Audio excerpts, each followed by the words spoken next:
Well, hello everyone. Thank you all so very much for joining us yet again. Today we're going to be talking about 1923, episode 1, titled 1923. But before we do that, I wanted to basically let you all know that I was a Johnny come lately. We all know that 1923 is a spinoff of Yellowstone. Lots of people in my life were telling me to watch Yellowstone. This gentleman right here was one of them. And so I don't know what it took, but he was just talking to me, and he was just like, "You need to watch it. You need to watch it." Chris, what got you into Yellowstone?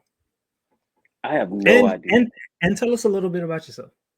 My name's Chris, and I like Yellowstone and everything that came from I hate you. it. I hate you. But no, Yellowstone was just interesting. Like it's not anything that I would normally just flip the TV on and watch. But it came from the very beginning. It's like He kept bigger than you would expect. okay. All right. Well, good. All right. So before we get started, I just want to run this intro.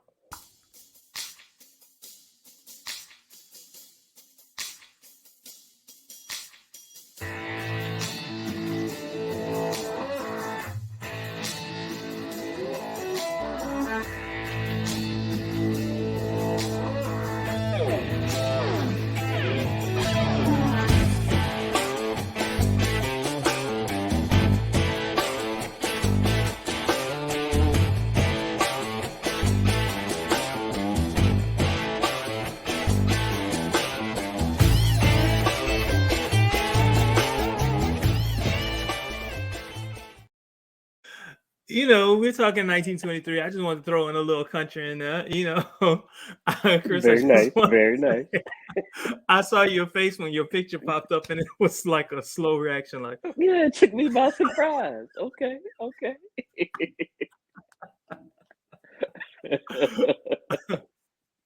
all right. So, all things 1923. So, first, we know that 1923 is a prequel to Yellowstone. It is a sequel to what was it? 1884. Is that the right year? 18, 18 something. I think there's like a 23 or something like that, but it is Yeah. 18 something. Yeah. Okay. Okay. Well, whatever. All right. So we're talking about 1923, episode 1, entitled 1923. And it is basically like setting the stage for us in terms of, I guess, the series Yellowstone. They mention a lot of these characters in the actual episodes, and especially when we think about the father in Yellowstone. I can't think of his name right now. Do you remember his name? Kevin Harrison Ford, Costner. that's all I know. It's not Kevin Harris. Costner. Oh no, Harrison Ford is here. Okay, okay. Right, Yeah, right. Kevin Costner. Yeah. All right. So he's always referenced, like he's always saying we got to do this and we got to do that, and it's never clear why he's saying we've got to do this and we've got to do that, but we're seeing a lot of the gems of the philosophy that he has. But in this particular episode, I think the episode they did a really good job. They kind of started with what has to be, because remember this is episode 1 and we don't really know everything that's going on, but it started in a big way. It was almost a shocker for me to see what we saw. You ready? Yeah. So let's talk women in 1923. Not what I expected, I must admit. Like, I mean, she was shooting a shotgun like she knew what she was doing. She did. She had to. You walk up on a man and you like, what do you know? What do you know? What do you know of heaven? I mean, it's funny because when we talk about women from that era, we're thinking of these little dainty women who are going to pass out. They need the smelling salts. We never hear or see that side of history. And so it is interesting to see that they were just as tough as the guys. And I mean, as you see as the show goes, they basically protect the ranch while the men are away. And so they can't be the little ladies sitting down waiting to be served. They truly were workers as well. All right. So from the beginning, we clearly know that Cara. I want to say Yes, Cara. We clearly know that Cara is a badass. she is. She is. I'm gonna do all the cursing for Chris, because Chris in public, Chris does Somebody's not got to curse. do it. Somebody's got to do it. And this is Forgive episode me. 1, so a big part of any first episode is we've got to know the characters, right? And so the first character that we were introduced to was Cara. The second character that we were introduced to was Spencer. So let's take a look. All right, based on that clip, what were your initial thoughts of the character of Spencer? So guns are a big thing. Apparently, I mean, we're having this fight now in 2023 about guns, but it wasn't a question back then. Like, people had their guns and they're good at it. But he was just as tough as she was, and which is interesting. I mean, obviously she's his aunt, and so I don't even know if we draw the chart, if the bloodline hits him or if she's married into it. But they were just a tough family. I mean, he's tackling lions and bears, and she's over there killing whatever they were at the time. You know what I wanted to say? It was clear. So my opinion of, what was it, 1884? So clearly the through line for all three shows is that women in that family, they were not punks. They were not to be played. Could not be. In each series, I mean, each of the little I guess episodes leading up to Yellowstone, the whole thing was they were just as powerful as the guys, and kind of. I mean, I don't even think in a subservient way. Like, I don't even think it just came out that way. I think it was intentional. Tough family. And to your point, I take each of the women over the guys if I had to pick one to go to battle. Now, why is that? Because you don't expect what you get. Like, okay, Spencer's killing the lions and then whatever, but the rest of them, they were just typical to me. And I think the ladies were so, I mean, clearly we'll get to it at some point, but when she's talking to the men leading the meeting, they didn't, with the ranchers, they didn't, that's the first time a woman probably even been in there, and she demanded the room without even knowing what she was doing, and they respected her for that. And so I just think if she can do that and still carry the gun, she can take me home. She can take you home? Yeah. I'll be safe. Thank you. Okay. All right. Next we're gonna look at Jacob. Now Jacob is played by Harrison Ford. This is the first scene that we see of Jacob. Now, right here, what I thought was interesting and nice was it drew a direct line between the 1880 whatever television series and this particular series.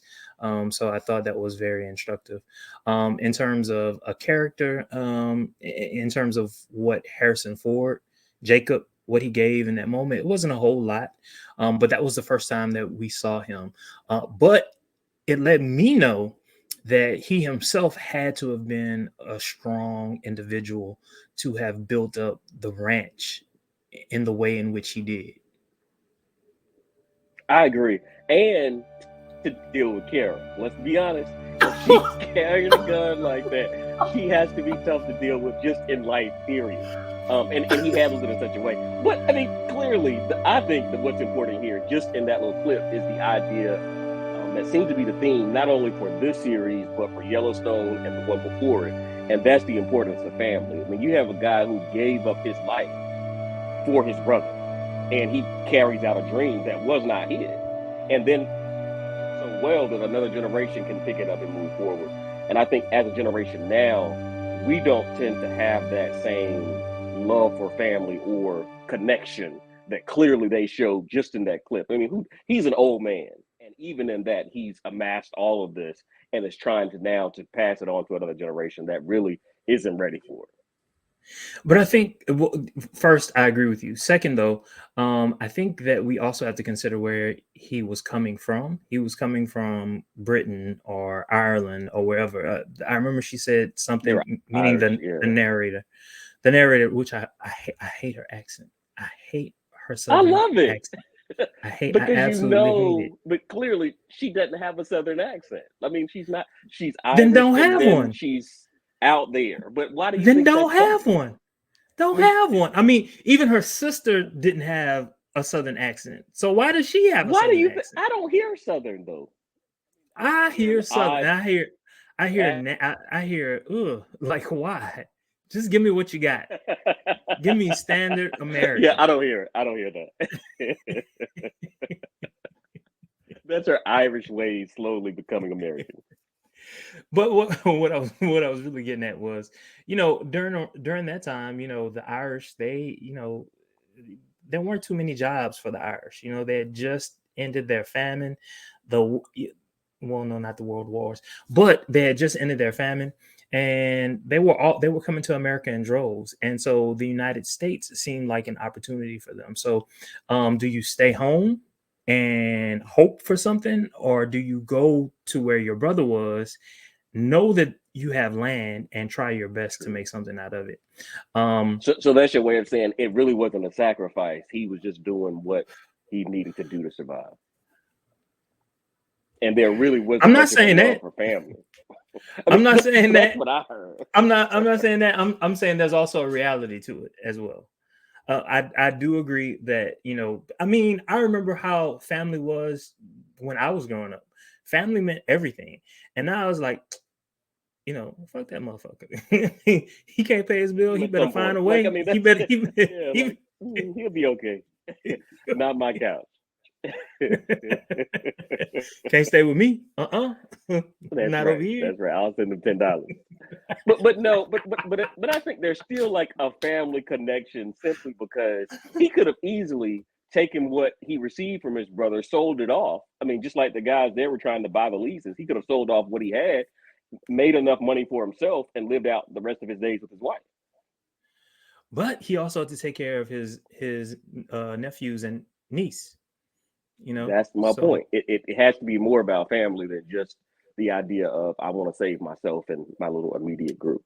not, but that wasn't my argument. My argument was there was a realism to it, and then there was also family. That was my point. Okay, I got Okay. All right. So next we have something else that was going on in history. A little thing known as prohibition.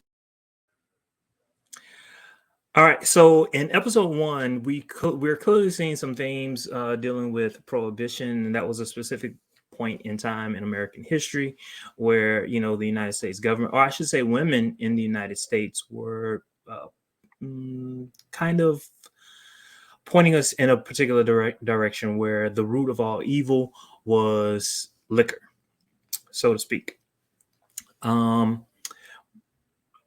We have we had the opportunity to watch the entire series, and outside of this, I don't recall too many instances where prohibition was brought up besides episode one. Do you recall any others? okay. So let's be clear, because I watched them all, they kind of jumble in my head. And so at one point they go to a speakeasy. Is that not this series? If they did, I don't recall. If they Okay. did, I I thought don't there was like recall. some underground, like they went to town with their, I think it's this one. They went to town, they went to a club that was behind the door, like you had to knock on the doors behind a whole other building, walked in and everyone's dancing and drinking. But it was clearly hidden away. If that's not the series, then forgive me. But it was, I mean, that's to me the only other reference of alcohol. Okay. All right. I remember part of the reason why they wanted to make it 1923 versus a later time period was so that they could specifically talk about prohibition. And so, especially because it came up in episode one, I guess in my mind, I was thinking, hey, this is going to be about prohibition. And we didn't get a whole lot about prohibition other than, I guess, those two scenes. I agree. Like, I mean, it definitely wasn't a theme throughout the series. Okay. All right. But in general, like based on my memory, I do remember women, not just white women, but black women were also against prohibition. and it was supposed to be like kind of like their entree into women having equal rights. Do you recall that? I mean, I haven't been in school in a few weeks, so I don't know why that's slipping my mind. Time seems to move. Yeah, I do think that was kind of like the entrance to their ability to have some platform other than the housewife that I guess society had placed them in before. And so I think that was the first real issue or struggle they attacked. So, and that was a that was a segue for me to talk about blacks in this particular series. In 1880, whatever, I think it was 1884, we had we had a cast member, a black cast member, right, who was on that particular Yes. show. On this show, besides fleeting moments of seeing a random black person here and there, I didn't really see that. And if we are led to believe that blacks had been in that city um, for a long time, by evidence of the fact that later in Yellowstone we see blacks there, then like, why do we not see blacks now? For me, I think a lot of it has to do with the geography. Like black folks really hadn't migrated, I don't think, to the Midwest further out at that time, at least not in mass. Um, I want to believe that because I refuse to believe that I love a show that just wrote us out completely. And so I'm assuming that between this show and Yellowstone, black people showed up. I, I, I really wanted this to be a topic of conversation because I knew that I could get you to roll. No. But you're dodging. You're I dodging. I'm very good at that. No, but I do think that it is bad. I do think it is bad to have the prequel have one of the main characters be black. Clearly, they could have easily taken his family. I mean, because didn't he at some point like link up with the lady, and I assume they I think they procreated, stayed or at in least Wyoming, right? I guess that's true. Yeah. They did. Yeah, they didn't make the further trek, but still, I think they could have had a little more diversity. But I think it's indicative of what TV looked like, what America's looked like. Even though black folk were in every part of our history, we have a tendency to only focus on the white part. And I knew that at some point we'll talk about the Native Americans, but I think it's interesting that this is the first time that I've seen a show that really talked about the plight that Native Americans dealt with when it came to white folk in that time period. Very nicely put. Thank you. You know what? That was an excellent segue, Chris. It was a nice segue because I was about to show a clip dealing with Native Americans. And let me just tell you, this is what I was saying on my couch when I was watching. Beat her! Beat her! Beat her! It was horrible. Like, I really felt bad for that little girl. Like, come on. So let's watch it. Now, I just want to say, I've Now, seen a I'm not lot of school laughing fights.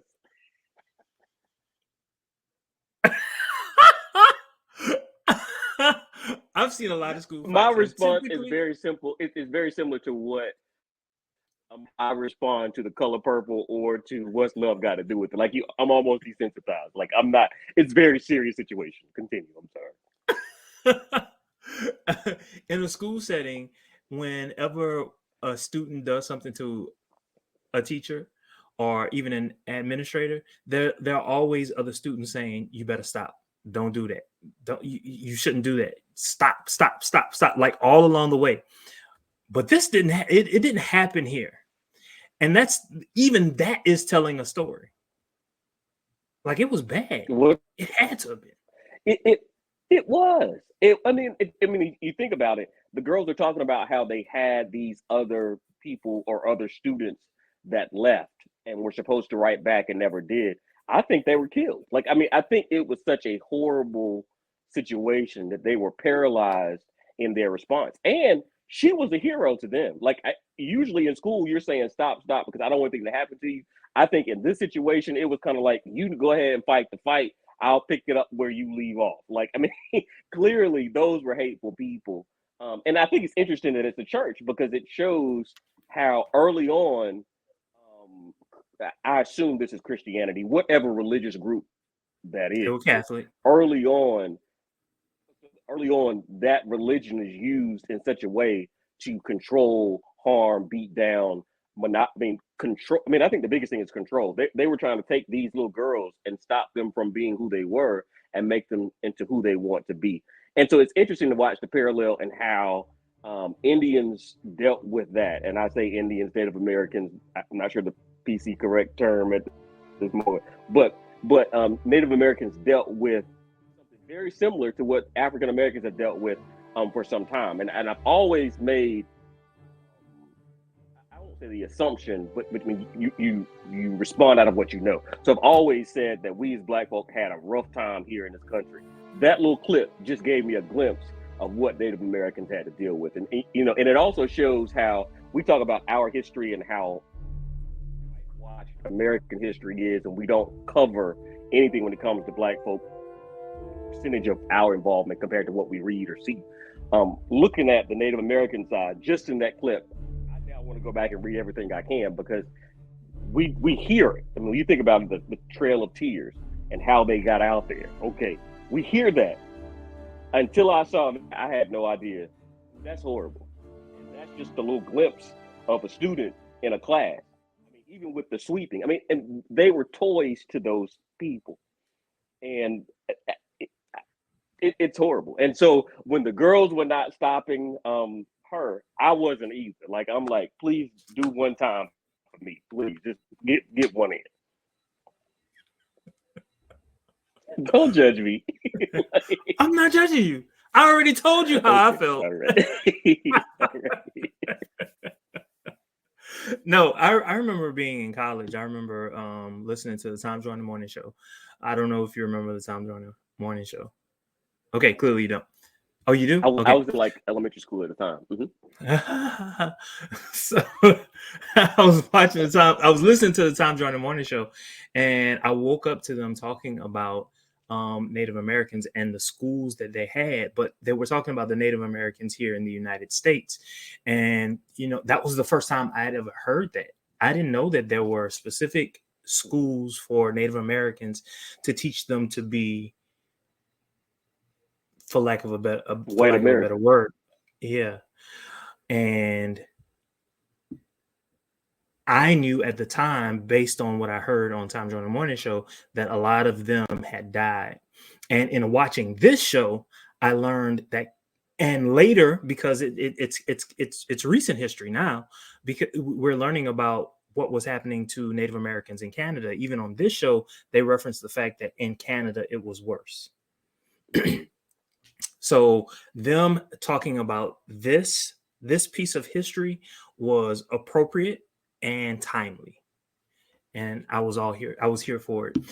This is kind of out of sequence, but it is germane to what we're talking about right now. Now here I was just like, oh, okay, all right, he's gonna be a fair guy. His name is in this particular show, his name is Father Renaud or Renaud or Renaud. I'm gonna say Renaud because I'm from Louisiana. So I thought he was gonna be fair, and then he turned around and he beat that little girl. Like, I was done. I was like, you get nothing. It's worse. It's worse. It's worse if you respond. Like the only recourse that she could possibly have would be to run away. Clearly. But it's horrible. But what I also thought was interesting in that clip, I think it's indicative of life lessons. No matter how big a bully is, there's always a bigger bully. And so and I think it also talked about the dynamics between men and women. Like, she was as rough as she was to the student, she then suffered it from the man, or the priest, I guess is what he was. And so it a lot of little things moved around in that one little clip that I think were all important at that moment. But I still had no sympathy for her. Let's be clear. She could have avoided all of it by simply not being what she was to the student. Mm-hmm. Agree. All right, so I'm going back. I'm going back in the chronological order of this particular episode. We're going to talk about the Livestock Association and what is the undercurring, not theme, but the issue for this particular season. So let's watch. Now here, in this particular clip right here, I was like, okay, because in watching Yellowstone, I always wondered, like, how is it that this family? Okay, it's clear you own a lot of land, and so that makes you important. That makes you powerful. But in terms of government, how did you get involved in government? And so I saw the beginnings here. And I was like, okay, all right, I'm here for it. But I learned a little bit more. I learned a whole lot about the society and the people and how they lived and how they fought their battles. Chris. I agree.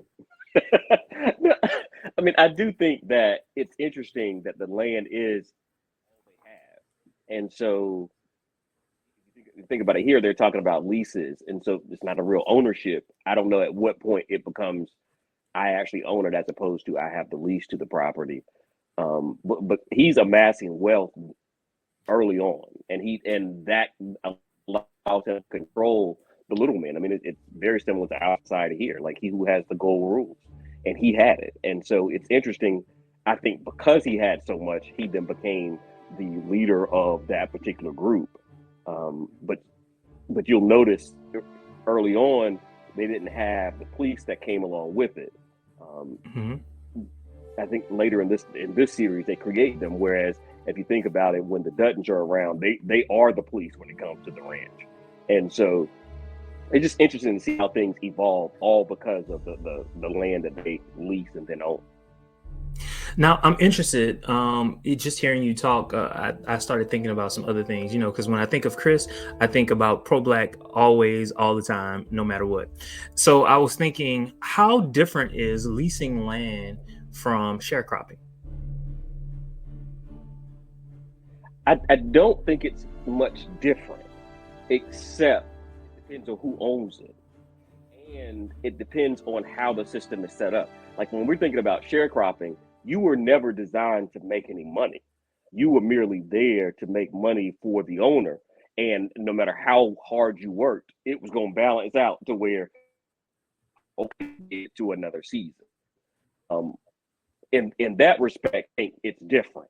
I think they were even with the leases, able to, I guess, amass some amount of wealth.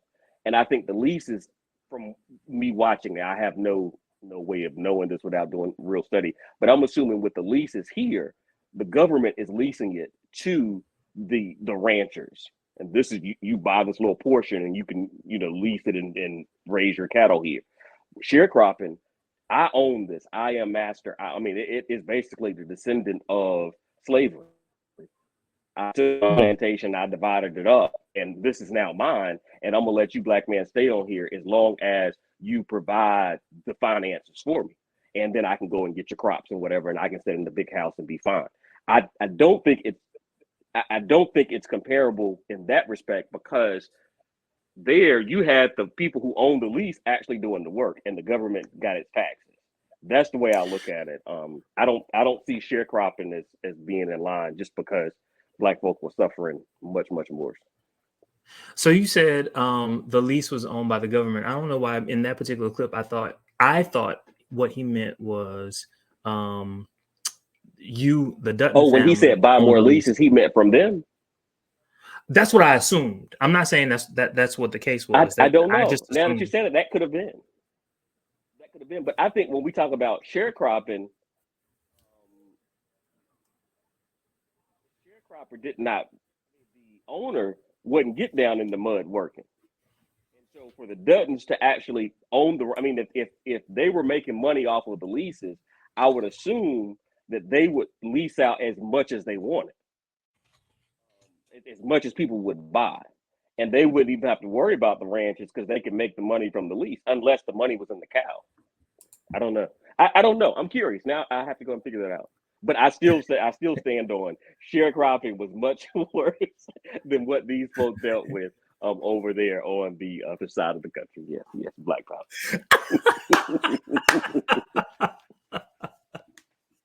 All right, so we're gonna change things up just a little bit. All right, so we learned a little bit about Jack. This is, what's his name? This is Jacob's nephew. Not Jacob. Jack is about to get married, and let's see what's happening here. Haha. Now here, I saw this. First of all, it was the first time, maybe not the first time, that we saw this particular character in this particular episode. And when I say character, I'm talking about Jack Dutton.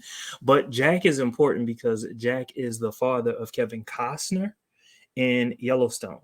And that entire exchange sounded so familiar to what we had seen in Yellowstone. And it just made me say, aha, this is where that line of thinking started, and how men dealt with women on the ranch. Chris? I agree.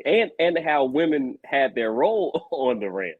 Like, I mean, you think about it, we talk about how tough Cara is. And she makes it very clear: if you're gonna live on this ranch, you got to find your place. And the cattle comes first. And I think that's the rule going in. But the idea that I guess Jack is gonna tell his wife or his fiance, we're gonna have to postpone the wedding and not expect any repercussions, just shows where women fell in that hierarchy. Later in that same scene, we hear what's his name? Jacob called Cara the boss, and let's see the boss in action. Now that scene was interesting because there was a lot of things going on. So Cara had to convince her, meaning Jack's soon-to-be wife, to continue on with the wedding with the revised date, and then she also had to manipulate Jack so that she could set things up so that everything would work out fine. When I say she, I'm talking about Cara. So she was a master manipulator. She was the boss. Chris? She was a negotiator. She was a manipulator. She negotiated how things should be. But I like the way she made it plain. Like, I mean, she didn't sugarcoat it. This is how it's going to be, and either you can get on board because you love him, or you can say, now, this isn't what I can put up with. And so you got to appreciate that. I mean, she knew walking in. And keep in mind, this conversation happened after the couple had already gotten to this big argument and they'd stormed away. So that was a lot of negotiation to get her back to the table. There was no negotiate. There was no table. This was a monologue that she was on. She started off, it was sandwich. Right, she buttered her up. She told her everything that was good and sweet. Oh, baby, you had such a nice education. Da, da, da, da. But this is the truth. And then, oh, now, baby, now look. But she's manipulating. She was manipulating. Said, he is the air I breathe. I cannot breathe any further. At that point, she said, you're gonna have a freedom that you don't yet enjoy. That's true. All of it was true, but she was manipulating the girl. She was manipulating the girl. She did it for Jack.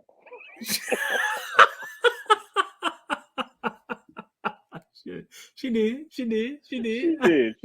But I mean, I can't remember her name, but she loses all credibility, or at least fight in her defense, when she says, he's the air I breathe. I can't remember the phrase, but I loved it. Like, I could hear it over and over. I want somebody to say that about me.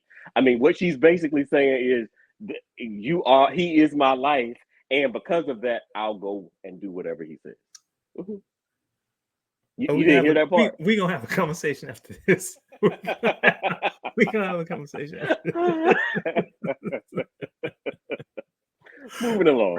All right, back to the driving climax. No pun. Chris? Yes. Thoughts? It just shows how devious people are. And it doesn't matter whether it was that year or hundreds of years later, not hundreds, but whatever. I just feel like he knew he had no right to be there. He provoked him and should not have been surprised by the response. I mean, he told him if he caught him on his land, he's going to kill him. What did he expect to happen? And it just showed how we tend to use the phrase the Wild Wild West when we're talking about things that are so foreign to us. And that just shows how much of the Wild Wild West that was. Like, I mean, to go on somebody's property, to tear it up, your animals there, to eat up the grass that you knew you weren't supposed to do, and the whole basis of that part of the country at that time is the land. And you threaten the livelihood. There is no bigger sin. And you threaten the livelihood of all these other people so that you could get ahead. Like, forget everybody else. Fuck you, fuck you, fuck you too. It's all about me. Like, that is selfish. That was the conversation that happened in the ranches. I mean, that was what that meeting was about. Mm-hmm. And what he basically said is, I do what I want to do. Mm-hmm. Mm-hmm. All right. So Spencer, your man Spencer, we learned. So at the beginning, okay, good, great. You know, Spencer, badass. He's going to kill lions. He's going to kill tigers. He's going to kill bears. Right. But why is he in Africa? Why is he in Africa? Let's look at this clip. The trauma. PTSD. Let's talk about it. Well, I mean, I think Cara makes it clear, when she writes him, whatever demons you're dealing with, you're going to have to let it go and come back home. And so I think clearly the war is a large part of that. But I also think he's just not ready to face home. I mean, it's easier, as someone who has done this, it's easier to run away from whatever issues and live in the, I guess, another reality for as long as you can. And I see him doing that. And it's interesting that he wakes up at some point and realizes he's going to have to return to the real world. But it shows what soldiers deal with long after the war is over. And I know that we as Americans make a big deal of making sure that soldiers or veterans are taken care of, but we don't often, if we're not connected to someone who's actually been through that, I don't think we see that side. We see that the war is over, life has returned to normal, you should too. And so it is interesting. It almost reminded me of the first 10 minutes or however long of Saving Private Ryan, where it's just vicious killing, and it's kill or be killed. Like, keep in mind, it's interesting that that's on a war field of some sort, but you have that same fighting or a copy of that throughout this whole series, because you have the Native American dealing with these Catholic folk, and then you have the men dealing with the women, and you have the sheep herders dealing with the cattle. I mean, I don't know if that's indicative of in that time period, but it's clear that violence is the only way to get ahead, and you have to be able to back up your mere words. I think what makes it worse for Spencer, is because he's actually fighting a war. I mean, for his country, against another group of people that he's not receiving any direct benefit from. It truly is for someone else, and it's hardening. It's interesting that you said that. I get it. I agree 100%. What I saw in that particular clip was, I'm so hurt by this, I'm so traumatized by this, that I have to stay away from my family because I don't want to accidentally kill one of them. I didn't think about that. I don't want to. If you think about it, if he's waking up like that with the porter on the train, how many other times has he done done at home? Right. Mm-hmm. That's true. Mm-hmm. Mm-hmm. Then I won't call him hard-hearted. I'll merely say he's dealing with his demons in his own way. Well, I'm going to end it right there. This is Chris's first time. I'm assuming this is your first time ever doing a podcast like this. This is the only time I've ever done a podcast. Correct. But it is not the last time that you're going to do a podcast. You're going to do episode 2 all the way through the end, correct? We'll see. Let that be the cliffhanger. Who's here next week? Chris will be here. We had a whole intro all about Chris. You did. I'll be back. See, he said it here. It's out in the ether.